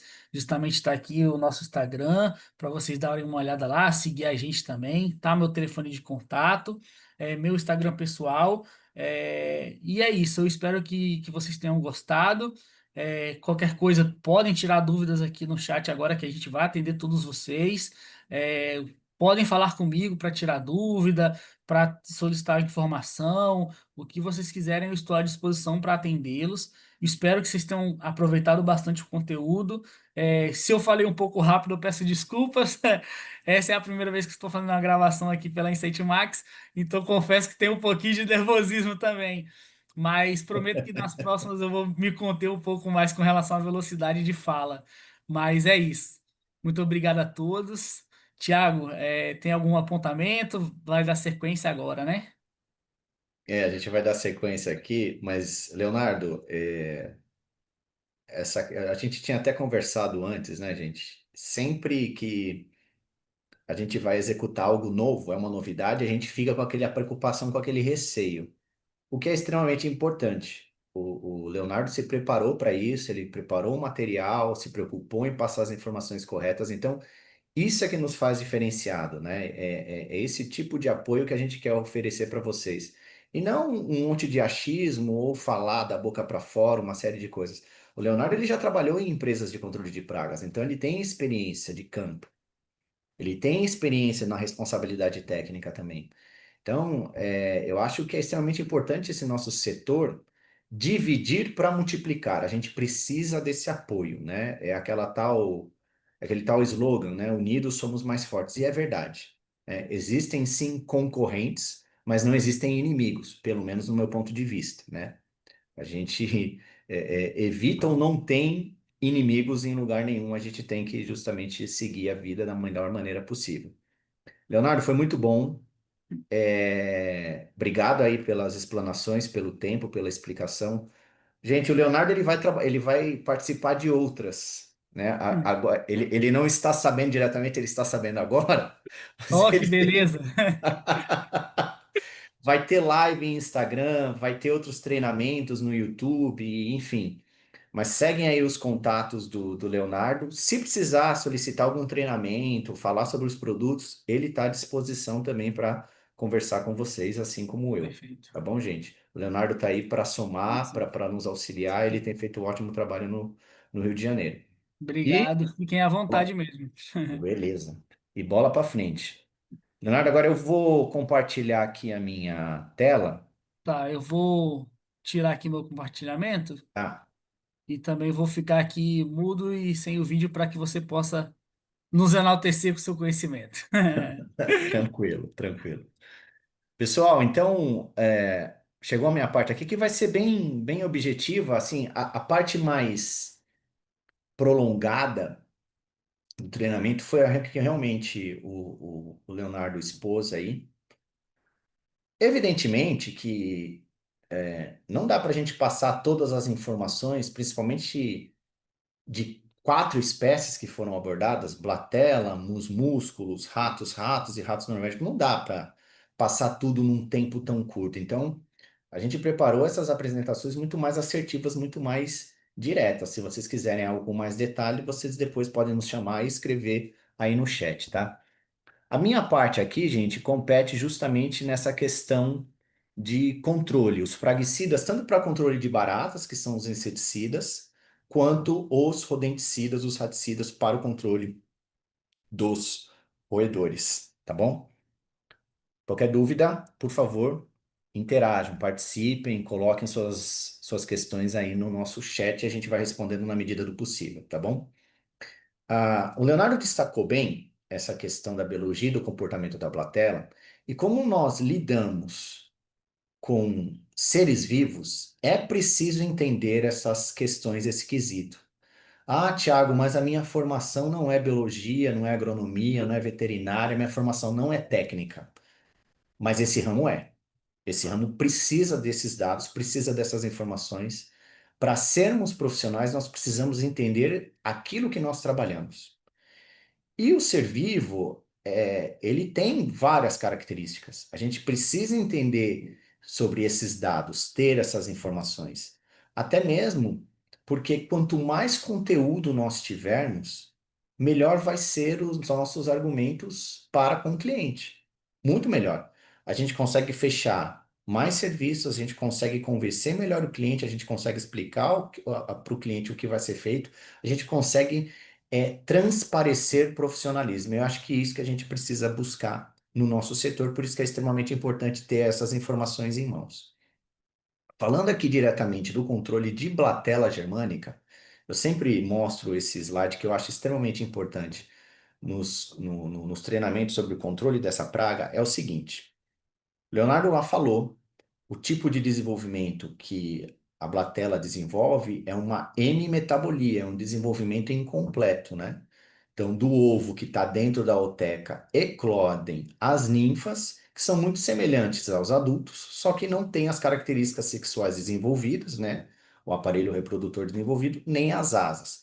Porém, infestam, contaminam, causam os mesmos prejuízos que os adultos. Eles estão no mesmo local. Então, é importante entender essa dinâmica para fazer o correto controle. A diferença é que a ninfa, ela fica menos tempo de jejum, digamos assim, o adulto consegue resistir mais com falta de água, com falta de alimento, e a ninfa se expõe menos. E pelo fato dela ser menor, ela consegue se enfiar em frestas e fendas muito menores. Então, todos os detalhes na hora de fazer o correto controle, o controle efetivo de Blatella germânica, tá aí. É observação do ambiente. É sujar o joelho mesmo, sujar a calça, agachar. Quem tiver problema de musculatura nas costas, problemas ósseos, não dá para trabalhar com Blatella germânica, porque é um trabalho de ficar fuçando nas coisas. A gente sabe da infinidade de possibilidades, né, do número X de ambientes de locais onde essa espécie pode se alojar. Então a gente tem que se preocupar muito com isso. O correto controle já parte daí. Porque não adianta a gente fazer pulverização na parede como um todo. Afinal de contas, a gente está falando de um bicho que vive muito mais tempo escondido do que exposto. A partir do momento que ele se expõe, será que ainda vai ter inseticida naquele local? Se ele consegue ficar tanto tempo escondido, principalmente em estabelecimentos alimentícios, o praguicida, o inseticida, não dura muito tempo ali. Temperatura, umidade, matéria orgânica, lavagem com produtos de limpeza removem o residual do produto superficial. Agora, se a gente fizer o tratamento localizado, pontual, o nível de infestação vai ser melhor controlado, a assertividade vai existir e você consegue intoxicar menos o ambiente fazendo um trabalho bem personalizado. É um trabalho minucioso, é um trabalho que leva tempo, tanto que eu acho que uma das melhores ferramentas na ponta de um pulverizador, num bico de um pulverizador, para controle de blatela germânica, é aquela ponta agulha, é aquela ponta de injeção para fazer descupinização na madeira. Tem vários fabricantes aí, você acopla ali direto. Aquilo lá é justamente uma agulha para injetar o produto diretamente em frestas e fendas. É a melhor maneira de se tratar a blatela germânica, porque você está desalojando elas e atingindo elas no ponto. Não tem como falhar nesse sentido. Enfim, o que é importante para a gente saber é o seguinte: como a quantidade de descendentes gerados por uma fêmea é alta em cada reprodução, como o próprio Leonardo falou, É extremamente importante a gente entender que sempre vai ter mais ninfas do que adultos no ambiente, independente do nível de infestação, baixo, médio ou alto. Pode ter lá 10 baratas, provavelmente 7 serão ninfas, 3 serão adultas. Pode ter lá 100 baratas, provavelmente 70 serão ninfas, 30 serão adultas. Pode ter lá 1.000 baratas, 700 ninfas, 300 adultas. São números aproximados, né, evidentemente, mas é importante entender essa dinâmica, porque a ninfa, ela ainda não consegue se reproduzir.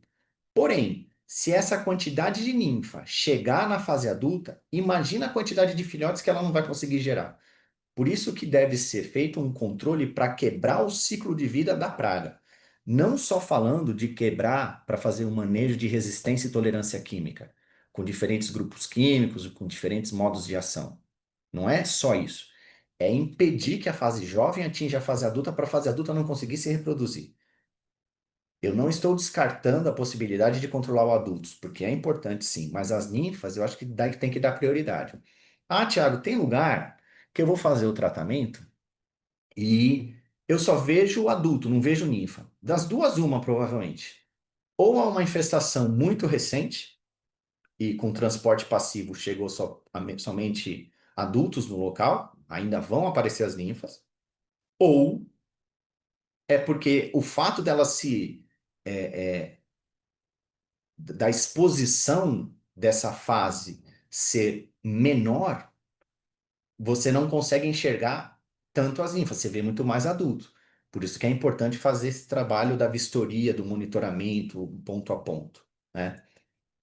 A gente sabe, a EUTEC é praticamente impermeável à aplicação de inseticida, então a gente tem que quebrar o ciclo de vida da barata, não só utilizando produtos que têm o adulticida juvenoide, mas também os intervalos de aplicação.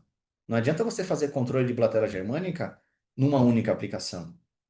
Às vezes nem em duas aplicações. Dependendo da situação, nem em três, tem que fazer quatro.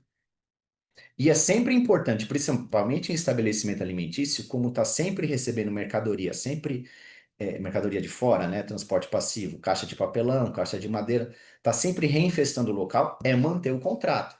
Não estou falando que isso é fácil, gente. O cliente é muito difícil e não existe fiscalização para isso. Mas a gente precisa trabalhar em cima disso, senão milagre a gente não consegue fazer, tá? Então é importante sempre reaplicar os produtos e quebrar o ciclo de vida da barata. Por isso que é importante usar adulticidas e juvenoide numa mesma formulação, no mesmo produto, para quebrar o ciclo de vida dela. Então, resumindo, a gente tem aí um slide, um esquema, uma questão mais ilustrativa do que pode ser utilizado para fazer o controle de Blatella. São sugestões, tá, gente? Cada um segue uma, mas aí a gente tem algumas opções aí que são bem viáveis. O que eu queria deixar claro aqui é importante fazer todas essas ações em conjunto. E eu nem estou falando de questão preventiva. É importante? É mais importante que a aplicação de inseticida. Muito mais. A gente está aqui, nós estamos falando como representantes de uma indústria química. Mas é extremamente importante fazer a parte preventiva, o gerenciamento integrado de pragas. É muito mais relevante. 80% do controle está aí, não é na aplicação de inseticida. Se o inseticida por si só fizesse todo o trabalho, seria ótimo. Mas aí nós não precisaríamos nem estar conversando aqui sobre isso. Bastaria o consumidor final, o dono do estabelecimento, comprar um inseticida, aplicar no ambiente e ele resolve. Não é assim, né? O ambiente, é necessário entender aí três pilares, né? É um tripé do controle de pragas. Entender que a gente precisa conhecer a biologia e o comportamento da praga, os inseticidas que nós vamos utilizar para obtenção do controle e os equipamentos que nós vamos usar. É necessário, na parte operacional, na parte técnica, entender esse tripé, tá? Então, como sugestão para uma primeira aplicação, é importante ir na rede elétrica, porque ela se aloja muito em tomadas, espelhos de tomadas, conduítes, e aplicar um produto que possa ser aplicado ali e que mantenha um certo residual, que é um pó seco. A gente tem um pó seco que é extremamente voraz, digamos assim. O pessoal gosta muito, que é o mandarim. Ele é um pó seco diferente dos outros que existem no mercado, porque o que que geralmente tem no mercado? É pó seco à base de deltametrina, que desaloja e leva um tempo para matar. Tem pó seco à base de bifentrina, que não vai desalojar, tem uma característica mais residual, não mata tão rápido. E tem pós secos misturados com bifentrina e alfa-cipermetrina, que aí desaloja, mas leva tempo para matar. Enfim, o bom de utilizar um produto como o mandarim é que nós temos três mecanismos de ação adulticidas ali no sistema nervoso central, que é o fipronil, um fenilpirazol, que tem uma característica residual, ele tem um modo de ação no neurônio. Nós temos uma alfa-cipermetrina, que é um piretroide, né, com ação desalojante. Tem um outro modo de ação, ele age no impulso nervoso, no caso do fenilpirazol, age na sinapse próximo da musculatura. E nós temos um organofosforado, um diclorvós, que age na sinapse ali, impedindo a acetilcolinesterase de agir. Então, são três modos de ação. Então, para fazer manejo de resistência e tolerância química, esse produto é ótimo. E para aplicar nesses pontos, é show de bola. E qual que é a vantagem, gente? O pó seco, você não precisa sempre estar reaplicando. Enquanto você vê o pó ali, significa que o produto ainda está funcionando, o produto ainda está ali, tá?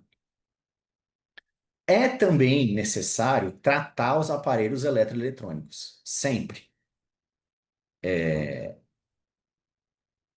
Batedeira, liquidificador, maquininha de cartão, CPU, teclado, micro-ondas, máquina de café, aparelho eletroeletrônico.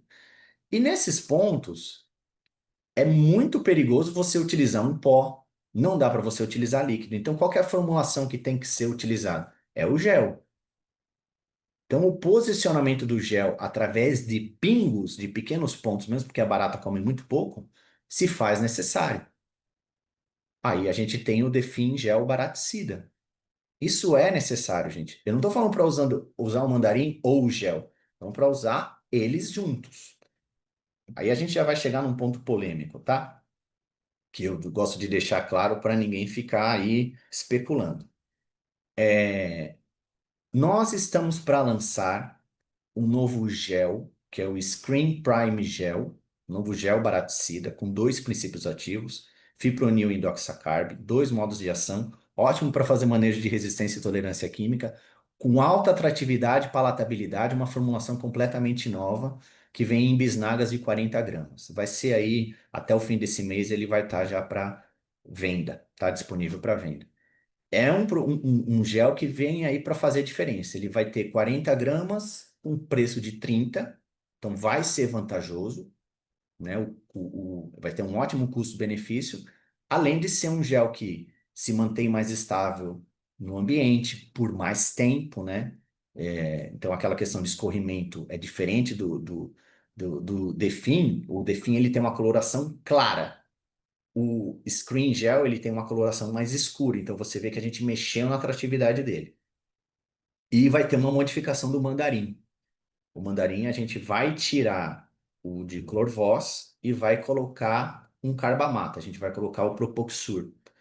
O pó, o mandarim, vai ficar menos pesado, mais fluido e vai ser mais seguro, porque um carbamato é menos tóxico que um organofosforado, tá? Mas se faz necessário o uso do gel em aparelhos eletroeletrônicos. E numa primeira aplicação, em frestas e fendas, né, pontos de agregação, né, aplicação localizada, aplicação spot sempre, a gente indica na primeira aplicação o Inset Pro. O Inset Pro é um inseticida que tem ali quatro princípios ativos, dois piretroides, ele vai ter um juvenoide, né? Ele vai ter essa ação muito mais, digamos assim, interessante nesse sentido, né? Então, é bacana usar um produto como o Inset Pro porque ele vai te oferecer essa ação rápida. O Inset Pro, ele foi colocado no mercado para substituir as misturas clássicas de cipermetrina com DDVP. Ele veio para isso. Ao invés de ter que ficar associando cipermetrina e DDVP ou um piretroide com organofosforado, que é o arroz com feijão do controlador de pragas no Brasil todo, você usa um produto só como o Inset Pro, que ele vai ter ação desalojante e knockdown. Tá? É um CE, evidentemente não vai te dar residual, mas é um produto para a primeira aplicação para uma ação mais rápida, sem precisar associar com outro produto. Beleza? E aí, realizar a segunda, terceira, dependendo, quarta aplicação, repetindo alguns métodos. Se for necessário, na rede elétrica, fazer uma nova aplicação de um pó seco. Nos aparelhos eletroeletrônicos, provavelmente vai ter que remover o gel antigo e colocar um gel novo, um DEFIN novo. E aí, naqueles pontos onde foi aplicado o Inset Pro na primeira aplicação localizada, aplicação spot, né, frestas, fendas, pontos de agregação, é aplicar o screen ou os ciclos, ou um ou outro. Então, entre a primeira e a segunda aplicação, o tempo, o Léo colocou lá, o intervalo, né, para o ovo eclodir vai de 7 a 15 dias. Eu sempre coloco ali uns 10 dias para sempre fazer a segunda aplicação, sempre intervalando 10 dias uma aplicação de outra. 3 aplicações, 4 aplicações, dependendo da situação. Se na segunda aplicação você usou o screen, na terceira você usa os ciclos, depois de 10 dias. Se na segunda você usou os ciclos, na terceira você usa o screen. Você está fazendo rotatividade de grupos químicos, você está utilizando diferentes técnicas e métodos de aplicação. Onde que é a questão polêmica? E aí, vamos falar aqui. Tiago, eu vou usar o gel e um líquido junto? Você pode fazer no mesmo dia, no mesmo local, só não pode nos mesmos pontos. São coisas diferentes. Aparelho eletroeletrônico, você não vai colocar nem pó, nem líquido. Você vai colocar o gel. O líquido você vai aplicar em outro ponto, o pó você vai aplicar em outro ponto. Então, essas técnicas podem ser integradas. E aqui, só para complementar, os ciclos, ele é um produto para aplicação spot, porque na sua formulação, ele além de ter como dois princípios ativos o fipronil, que é um adulticida, e o piriproxifeno, que é um éter piridiloxipropílico, um juvenoide, então ele quebra o ciclo de vida da praga. E aqui vale destacar, o Inset Pro faz isso porque tem adulticida e juvenoide. O Screen faz isso porque tem adulticida e juvenoide. O Ciclos faz isso porque tem adulticida e juvenoide. Então isso é extremamente importante de ressaltar. O ciclos, ele também tem atrativos alimentares e sexual na sua formulação. Então, ele não é para fazer realmente pulverização. E a gente está falando de Blatella, aplicação localizada, aplicação spot. Então, sempre fazer aquela aplicação mais direcionada para que aquele ponto sirva de chamariz, sirva de imã para a praga e até lá se contaminar. Vantagens é que não precisa se contaminar apenas por ingestão, como é o caso do gel. Se contamina também por contato, porque é um produto líquido, tá? E aqui um resumão daquilo que a gente falou. De 2 a 3 aplicações localizadas, sempre localizadas, nada de pulverização. O Leonardo até comentou, para que você vai fazer aplicação em rodapé? A não ser que você veja o rodapé se soltando, tem fresta e fenda, elas podem estar ali, mas depende também do nível de infestação e de local para local. Não tem necessidade. Sempre aplicação localizada, intervalando entre uma e outra uns 10 dias. Na rede elétrica, o mandarim, aparelho eletroeletrônico, gel Defim baraticida e frestas, fendas, pontos de agregação, uma aplicação localizada, spot com inseticida líquido. Primeiro Inset Pro, segundo Screen ou Ciclos, terceira Ciclos ou Screen. Ok? Gente, se vocês tiverem alguma dúvida, por favor, se pronunciem aí, tá? Coloquem aí no nosso chat. O importante é a gente fazer essa interação e tentar sanar de todas as maneiras possíveis e esclarecer como os produtos funcionam. Já falando da parte de roedores, também de uma forma bem resumida, eu até me prolonguei mais do que necessário. Existe o controle físico, o controle mecânico, né? Que se faz necessário como um complemento. E aí tem alternativas, ratoeira, eu acho que isso é um método defasado, antigo pra caramba, fora de cogitação, no meu ponto de vista. Hoje tem aquelas armadilhas T-Rex, mas eu também não gosto muito, tá? Mas é questão de opinião. Existem as armadilhas físicas, né? As gaiolas. Essa é funcional, porém você tem que ir no cliente com mais frequência, porque você vai ter que retirar a gaiola para armar outra. E o que que você vai fazer com esses roedores? Você vai ter que matar de alguma forma. E tem as armadilhas adesivas, as placas cola, que são interessantes de utilizar em estabelecimentos alimentícios ou fábricas de alimento em áreas internas, só que a gente sabe que aquilo é para monitoramento, porque se um rato de telhado adulto ou uma ratazana passar por essa cola, muitas vezes eles nem ficam presos lá. Né? Você faz a depilação no bicho. A ratazana ainda tem aquela questão de se ficar com a pata presa, com o rabo preso, ela se automutila, ela rói, deixa o pedaço lá e vai embora, né? Mas essas são os métodos físicos, eu acho que as armadilhas adesivas são extremamente necessárias, sempre colocadas dentro de túneis cola, porque é uma cola, né, gente? Tem pó em todo lugar. Se grudar muito pó ali, você acaba até perdendo efetividade, né? E a armadilha, o controle químico, que é através dos rodenticidas, dos raticidas. E aí a Inset Max tem N possibilidades. A gente tem praticamente todos os tipos de, entre aspas, formulações de raticidas, de tipos de raticidas. A gente tem isca fresca, o soft bait. A gente tem grãos especiais, que é girassol com casca e triguilho. A gente tem girassol com casca. A gente tem bloco extrusado.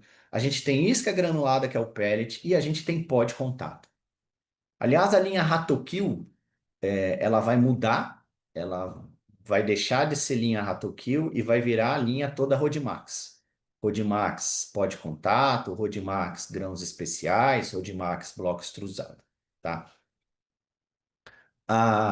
Todas, com exceção do Ratokill pó, todas as iscas, né, elas são à base de Brodifacum. Então, um cumarínico onde a dose letal dele é baixa, isso significa que ele é mais tóxico, né? O roedor precisa ingerir menos para atingir a dose letal e causar mortalidade, tá?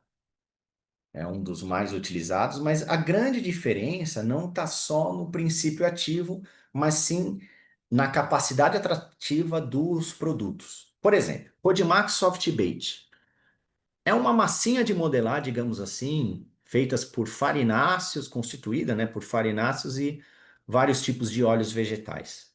É extremamente atrativa. Porém, se você usar um Odimax Soft Bait no local onde o roedor, por exemplo, está habituado a comer ração, ou a comer grãos, a comer alimentos mais secos, o Leonardo comentou, tem neofobia, principalmente rato de telhado, que é o mais exigente, e ratazana. Então, muitas vezes eles nem vão até a isca fresca. Isso não significa que ela não é atrativa. É uma característica biológica e comportamental das espécies. E aí a gente tem que entender o ambiente. Por isso que é importante conhecer todos esses dados. Não é só chegar lá e colocar a isca raticida. Isso qualquer um faz. Minha falecida avó, ela faria isso. Com 90, 91 anos. Faria isso. Porque qualquer um faz, gente. Se pegar uma pessoa na rua para colocar a isca no ambiente, qualquer um pode fazer. A questão é você entender o ambiente. Pô, aqui o roedor está acostumado a pegar mais bacon, ou alimentos mais úmidos, ou mais gordurosos, ou leite. Uma isca fresca vai bem. Não, aqui é um ambiente com muito pó, ele está acostumado com coisas mais secas. Aí não escolha o soft bait, porque senão você vai usar e vai falar, putz, essa isca não é boa não. E não é, tá? Tanto que a nossa isca é bem oleosa. O Rodimax Soft Bait, ele vem com uma embalagem Ziploc, aquela que abre e fecha para manter a isca por mais tempo úmida lá dentro. E outra, dentro dessa embalagem de 1 quilo tem 5 pacotes de 200 gramas, também com embalagem Ziploc. Então é para o produto ficar mais tempo oleoso mesmo. Porém, sempre utilizar em locais onde tem menos pó e locais onde tem a infestação. Porque se você manter lá para fazer monitoramento, não é o tipo de isca para essa situação. Você tem que colocar onde já tem de média alta infestação para ocorrer consumo rápido, porque a isca vai secar. Ela vai secar. tá? Isso é inevitável. Aí tem o bloco extrusado é uma ótima opção para utilizar principalmente em áreas externas. A gente não trabalha com bloco parafinado.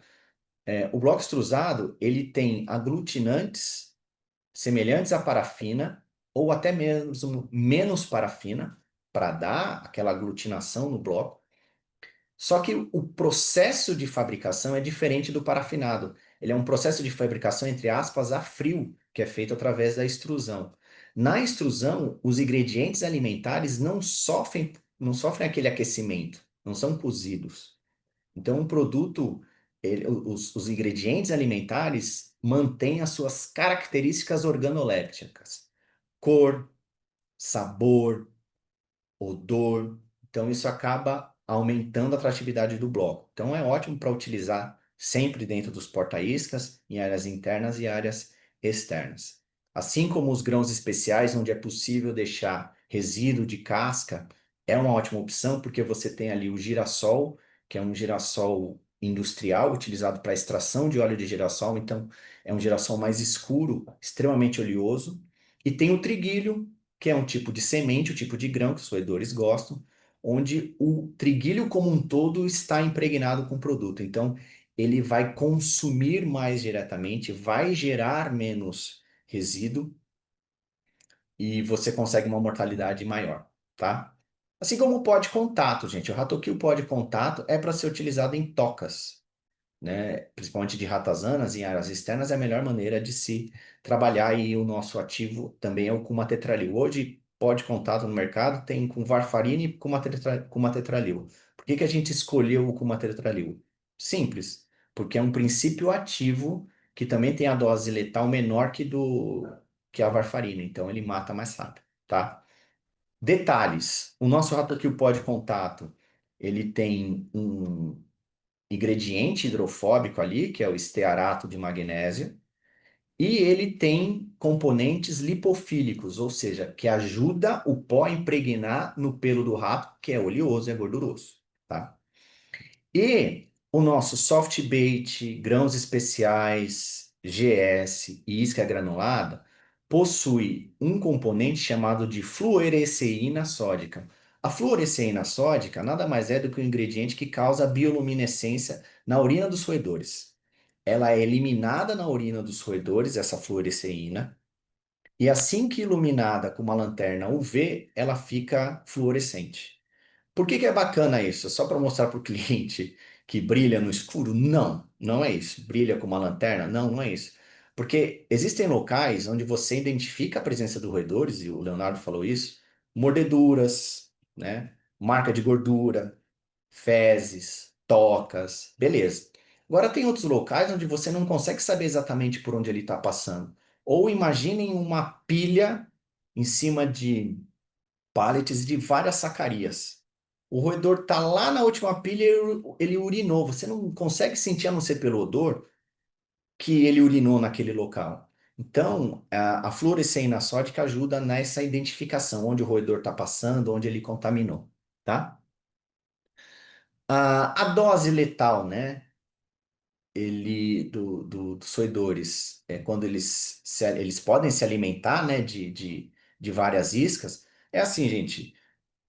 Geralmente, 5, 6 gramas, quando a espécie consome, independente dela, você consegue ter a dose letal. 5, 6 gramas com brodifacum, tá? Então, uma isca a bloco, por exemplo, de 20 gramas, ou um soft bait, né, um Rodimax soft bait, que tem 10 gramas, eles são suficientes para matar mais de um roedor. Só que não pode se esquecer de um detalhe. O roedor consome praticamente 10% do seu peso diário. Então, se a gente está falando de um rato de telhado de 300 gramas, um macho alfa, a gente está falando que ele consome 30 gramas ali. Então, ele pode sim consumir sozinho um soft bait.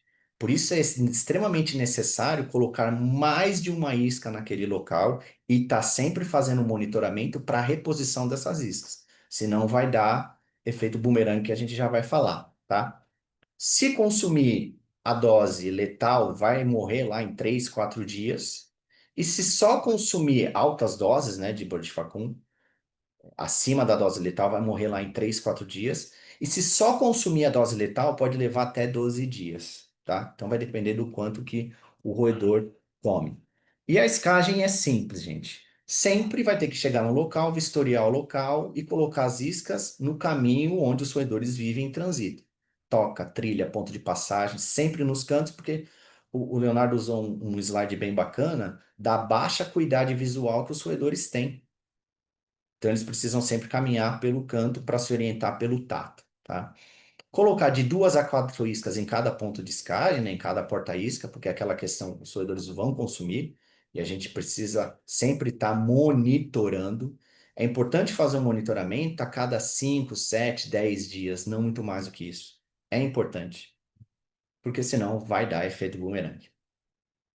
Nas trilhas, os pontos devem manter uma distância de 5 a 10 metros de um do outro, né? Um porta-isca do outro.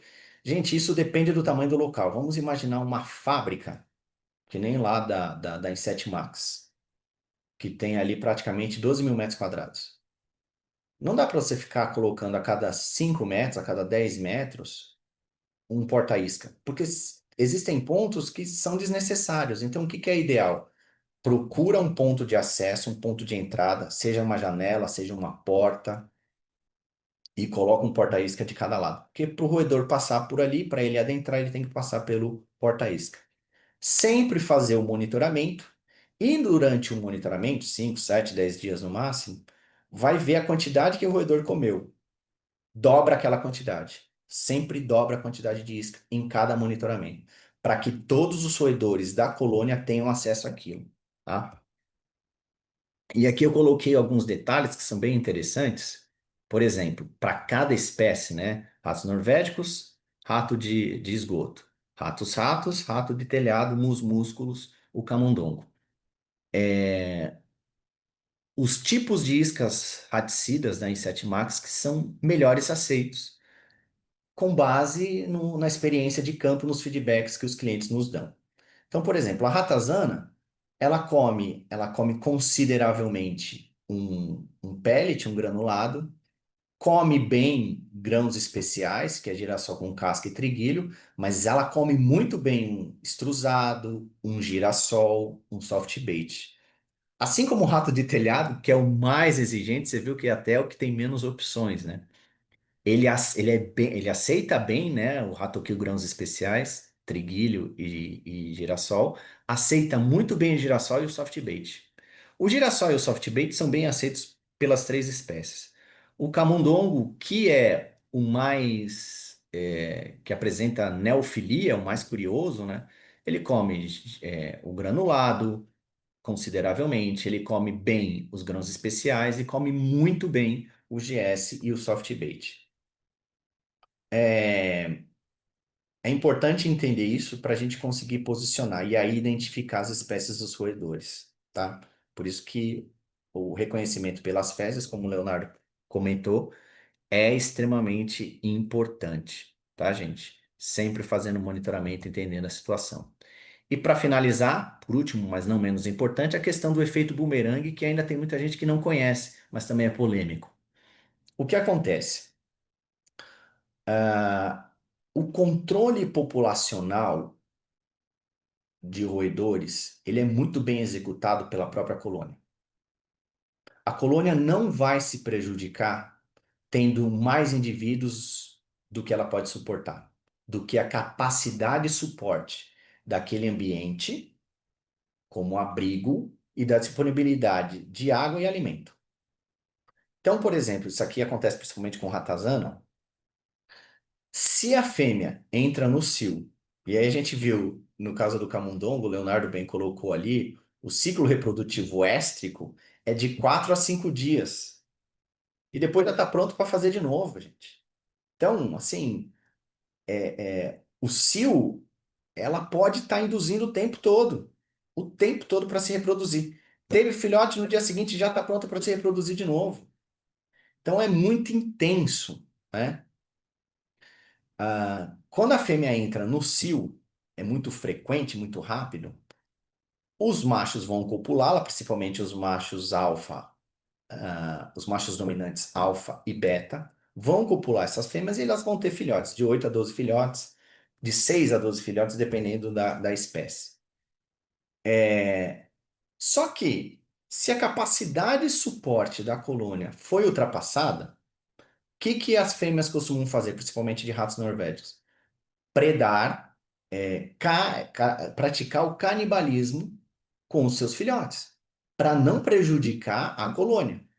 E para que não tenha que fazer isso constantemente, ela corta o cio. Então ela não é mais atrativa sexualmente para os machos. Ok. Só que a partir do momento que você chega e faz uma dessatização mal feita, e a dessatização mal feita é a aplicação de raticida em qualquer lugar, de qualquer maneira, sem entender os pontos, a espécie e qual isca eu vou utilizar, e sem monitoramento, principalmente, e sem fazer a reposição das iscas, sem dobrar a quantidade de iscas no tempo ideal, você fez uma dessatização mal feita. Então você chegou lá, disponibilizou alimento, porque são as iscas são alimentos. O que que a fêmea que estava com o cio cortado passa a fazer? Ela vai induzir o cio, porque ela vai identificar que tem alimento no local. Opa, se tem mais alimento, eu consigo ter mais filhote. Tem capacidade para aumentar o número de indivíduos aqui. Ela induz o cio, o macho copula ela e os filhotes vão nascer. Gestação lá 20, 22 dias. Beleza? É muito rápido. Muito rápido.